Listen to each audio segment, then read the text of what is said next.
Warning! The podcast you're about to hear is very filthy. We say naughty words you would use as an adult anyway. It will cause you not to eat your vegetables, and your mom generally thinks it's a bad idea. Any moment of the show that has any similarity to the history of any person living or dead, real or fictional, to real events are entirely unintentional and coincidental. Unless we're specifically noted otherwise in the cast and crew credits, all celebrity voices are impersonated, and no celebrity has endorsed any aspect of the show.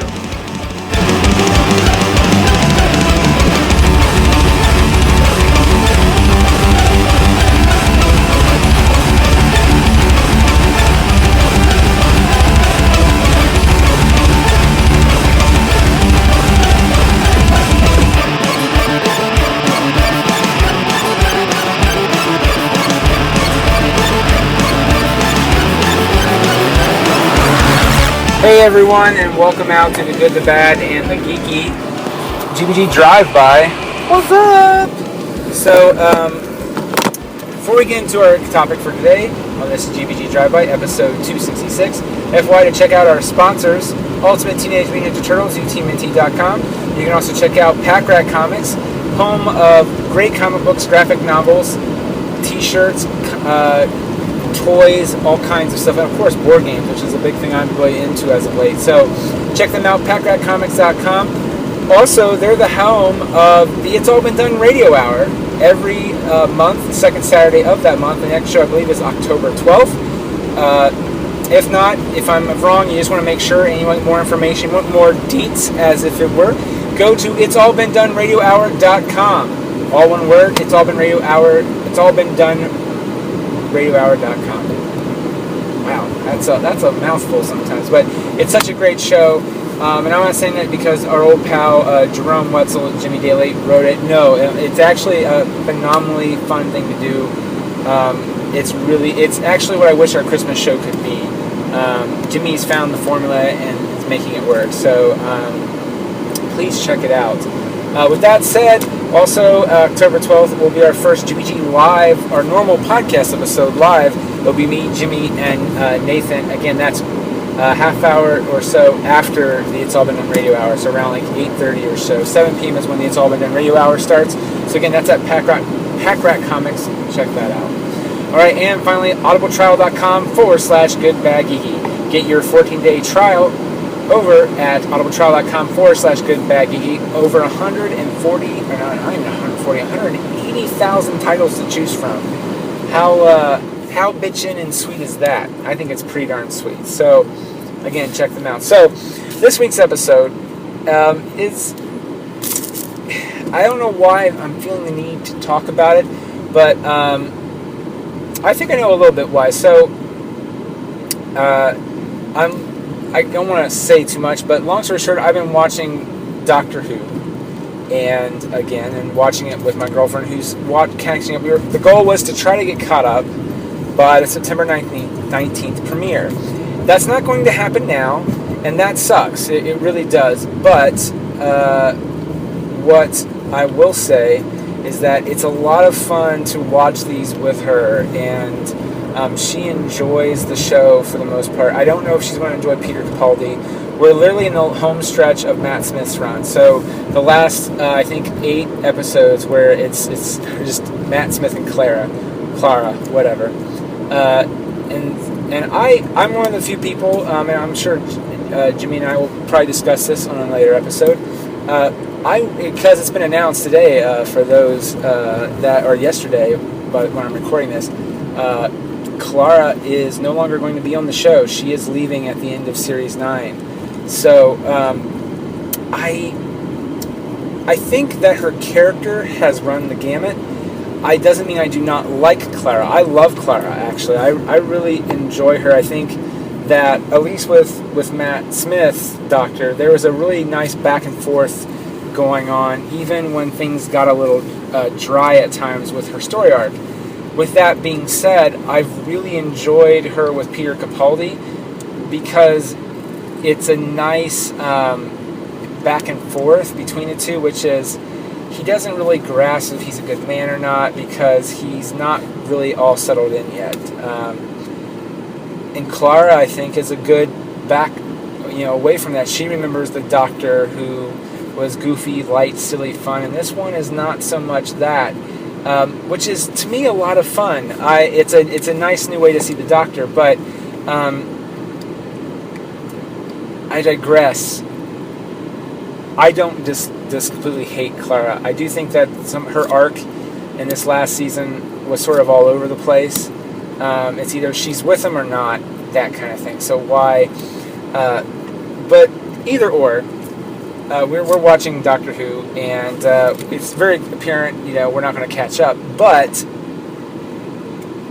in watching it, we're getting to the point where Matt Smith's Doctor dies. He regenerates, and one of my favorite bits of music is I'm going to mispronounce this, Vale Dicem, or Vale Dicem, which is Farewell 10, if you want to translate it into English.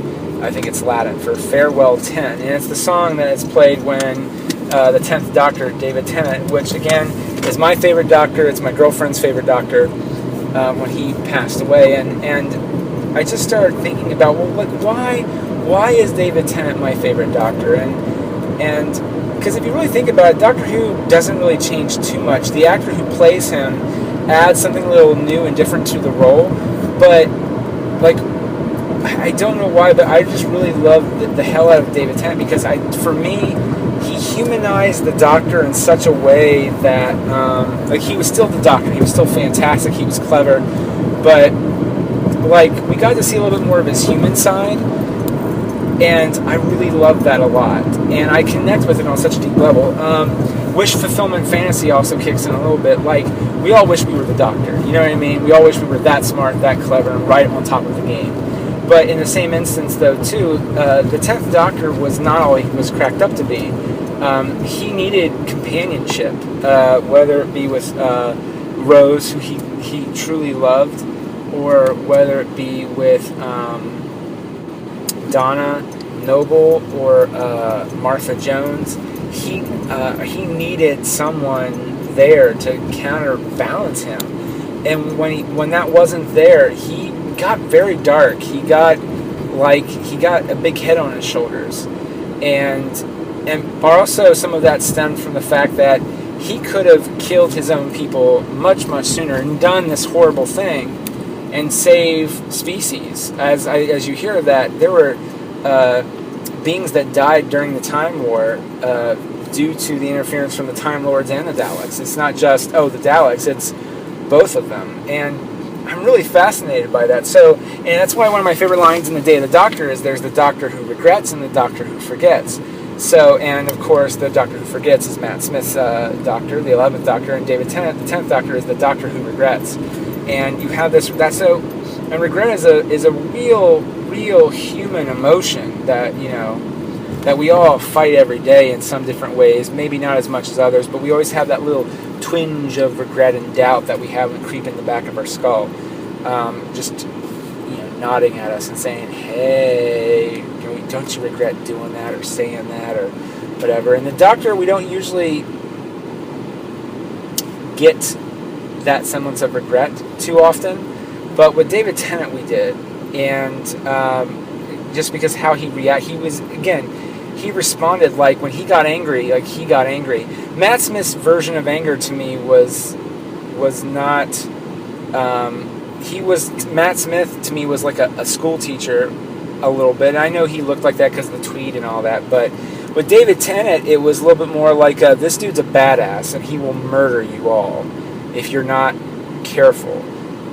You don't want to piss him off. Matt Smith was the angry school teacher who possibly could murder you all, but I really love that side of it, and also his response to dying is even some of the other Doctors, it's been more, okay, that's fun. It's time for regeneration. And this one, it was a little bit more, I think, we as human beings really relate to mortality and all this stuff. And it's challenging when you get news that, you have cancer, you're probably going to die. We have some options here, but if we can't get those options through, then I'm really sorry, but you're going to pass away. What do you do? What's your response? what do you say to that? Take away from the fact that you're a guy who travels in time and is really important. You know what I mean? You take that away from it.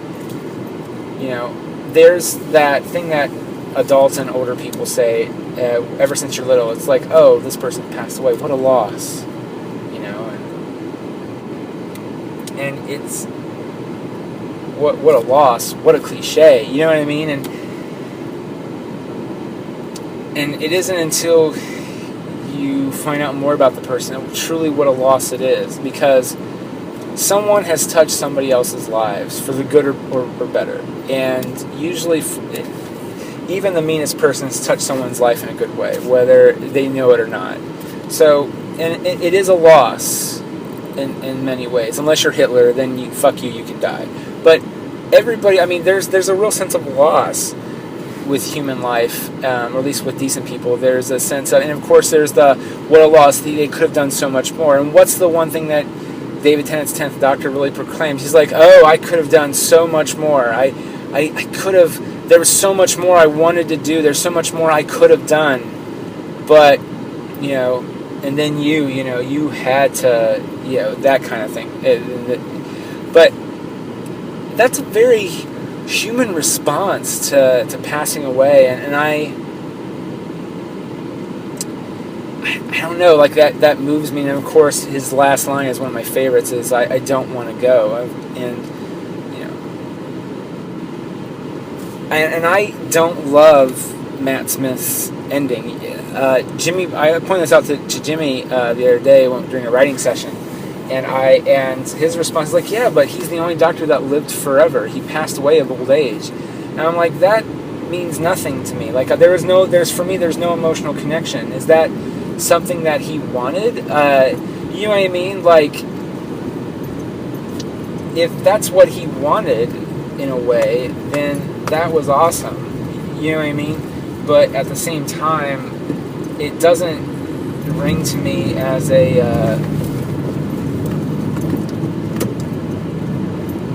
doesn't ring as something that's heartfelt and tragic about that. He enjoyed the town of Christmas. He enjoyed making the kid. So I guess that's the thing that really just sort of, it didn't really seem to me like a huge loss for him when Matt Smith's character goes. It isn't until his final few moments where he does that. It's one of the most brilliant final lines of that's all we are, isn't it? Just breath on the glass or breath on a mirror, and then like that we're gone. And of course I remember, and if I find it I'll post it up there, but I thought there was an interview with Matt Smith and Stephen Moffat where Moffat made a big deal. He's like, my goal is to make Matt Smith cry during the script reading. But that's because I know Matt well enough, and I want to write for him and not just for the Doctor. And so that final line is,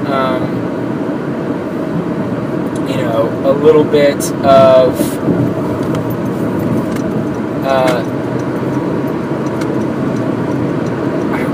I like that, which he's like, I'll always remember when the Doctor was me, and that's a very fun response. It's playing it up for Matt, and of course Matt he did make him cry, if I remember correctly. But in that whole moment, it's really beautiful. It's really wonderful,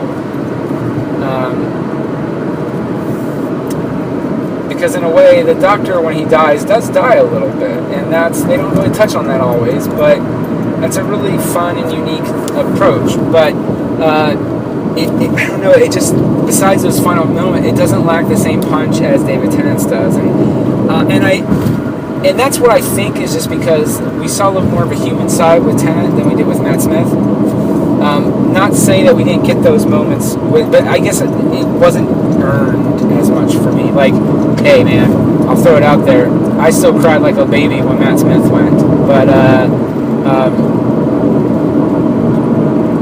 if I watch the episode, it's just because those final moments are so beautifully done. That's what gets me. It's not like the whole, like the last 10 minutes of End of Time, usually 20 minutes, I'm a sobbing mess. You know what I mean? And I just felt and feel like, you know what? That's, I think, why I love David Tennant's Doctor the most. And I wanted to share that out there with you guys. Something else I'll throw out there that I've seen is I've watched Gotham season 1, and I completed it. What happened is that I'm cutting cable, and I might talk about this on a later episode, just because I've been a little more adept to it and used to it at this point. But I canceled cable, and I am no longer having it. But before I got rid of my DVR, there were certain episodes on there that I needed to watch, and one of them was Gotham. I had the last 4 episodes on there. And I don't know what it was, but when I got behind, it was just like, I like it, but I don't know if I can put up with this. Like, I don't have a lot of time as is. The show doesn't scream to me, oh, I need to watch this. So, but I was like, you know what? Jimmy saw the first episode of season 2, and he goes, it's fantastic. If they can keep this up, this is what I want from Gotham. So I was like, okay. So I went back and I finished the last 4 episodes, and he's right. The end of that season is phenomenal. There are some misses along with the hits. A lot more hits, though. Like, I really like how it played out, and it made me excited for what they can do with season 2. But so if you get a chance, I would suggest really, giving Gotham a shot. For the most part, it is very case of the week, and that part sucks. But I really enjoy. I will say too, I don't like I will say one of the things that irked me is, like, when it happened, I didn't feel it was as well earned as well as the Riddler necessarily. I really felt like the Riddler's turn at the end of season 1, when it happened, it was brilliantly well done. But to see it actually done, or how it was done, I felt there should have been a little bit more with the whole, with just the whole build up to it, like a little bit more of the cop and Enigma. And I don't love the fact that he's going to probably kill her. I have this feeling that that's what's going to happen, and I don't love that. I think that's very, that sucks. I don't think Enigma would do that. In a way, they're sort of combining Enigma along with the Mad Hatter, and I don't love that, or maybe it just feels that way to me. Or maybe it's just like I've grown up with the Batman animated series, which is, like, yes, it's a cartoon, but it's just one of the more definite versions of Batman that's out there that is really well done. And those episodes of the Riddler introduction, which I believe is John Glover in the animated series version, and he is an amazing Riddler. It's not played the same exact way. I mean, the Riddler just loves riddles, and it's a revenge story. But the Mad Hatter is a story about a guy who, Jarvis, I can't remember his last name, but Kalu Kalei, he loves this girl named Alice, and her boyfriend is a bit of a jerk to her, and he decides to take his technology and help her, but in the process it mind controls them. And of course, Enigma's big thing is riddles and all that stuff, but the death itself was a little gruesome. I would have liked to see more of a battle, I guess, between how Enigma deals with that. Like, instead of just, nope, he just deals with it and he's happy and whatever, and not happy necessarily, but I mean, we can see the split, and apparently that carries over into season 2. But I guess I would have liked a little more from that. So that was a bit of a bummer. But still, again, at the end of the day, if you take some of those minor little things away, it was really a great end to a season, and I hope that they learn what did and didn't work and really play upon that. So, and the twist with Barbara, well done. I was surprised by that, but I greatly enjoyed that. To me, it completely feels like they're going to make her now Harley Quinn, and that would be neat. again, I would say for anyone who's a Batman fan but hasn't seen the show, that if you are not used to the Batman mythos, this show might be more up your alley. But if you're a hardcore fan, this show might really piss you off more than anything, because it's a complete reimagining of the whole thing. But I'm intrigued by it. I wouldn't mind continuing to watch it. If the show would last that long, I would like to see Batman, and I hope they introduce Batman. I think that would be really amazing and awesome to see how Batman deals with some of that. And yeah, the Penguin is, of course, one of the most brilliantly and brutal characters that's on the show, and he's such a, I think it's Robin Lord Taylor, he does such a great job with that. So Gotham's a great show. I would check it out. All right, well, that's all I have to really talk about on this DVD episode. Oh, you know what? I'll talk about one more thing just real quick, is that we are funded on New TMNT for second printing of issue 1. We are funded. So thank you, everyone who donated, spent some time and money. And I might do an episode of the podcast where we talk to the ins and outs of crowdfunding and what I've learned, what I didn't learn. And yeah, I mean, it's a real fascinating process, and I'm just now on this next wave of what to do and how to do it. So I will get back to all of you with what the next step is on a later episode, and just sort of talk about it, discuss it further. So again, thank you all very much for listening to The Good, the Bad, and the Geeky. We appreciate you putting up too with these GBG drive-bys. I know that it's sometimes more fun with Jimmy and I, or Nathan and I, or all three of us in some cases, but with our schedules, it's a little hectic. And Jimmy's going to be doing his own on Fear the Walking Dead, because he had some very different opinions on the show than I did, and it's going to be, I'm really fascinated to see what he likes about the show and why he thinks it works. You know, I'm just watching it to watch it. It doesn't call my name and saying, hey, you need to watch this, blah, blah, blah. But still, it's going to be really awesome to get his thoughts on the next episode of The Good, the Bad, and the Geeky. If you would like to subscribe to our podcast, iTunes, keyword Good, Bad, Geeky, or go to gbgpodcast.com, and we can help. You can stream the episode or download it that way as well. Thanks again for listening, everybody, on The Good, the Bad, and the Geeky.